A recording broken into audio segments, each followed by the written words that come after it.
ज़ुबिन गर्ग हमारे आसाम नहीं पूरे देश की प्राइड है, पूरे देश का गर्व है। हमारा वो व्यक्ति पराए देश में पहले तो पता चलता है कि स्कूबा डाइविंग से उनकी मृत्यु हो गई, फिर जब जांच होती है तो पता चलता है कि उनको पॉइजन दिया गया। एक पराए देश में हमारे देश की आवाज़ को ख़त्म कर दिया जाता है और हेमंत बिस्वा की सरकार उस पर हाथ धरकर बैठी।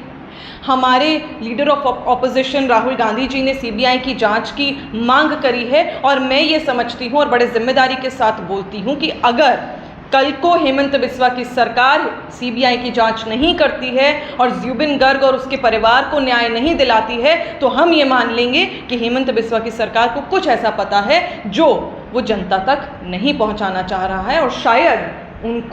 उनके भी हाथ कहीं ना कहीं इसमें जुड़े हुए हैं कि किस तरह से जितनी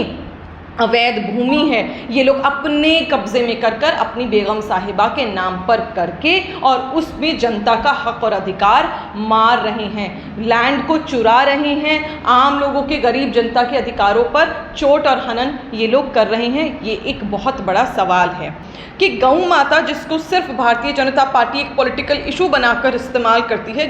सरकार से ये सवाल पूछना चाहती हूँ कि ऐसा क्यों है कि आप नाटक तो करते हैं गौ माता को प्रणाम करने का और उनकी इज्जत करने का, पर उसके बावजूद आज भारत सबसे बड़ा beef exporter Bharatiya Janata party की सरकार में बन चुका है। नरेंद्र मोदी जी क्यों हमारे देश की गायों को काट काट कर ट्रंप को भेज रहे हैं, ये साठगांठ हमें बताना चाहिए।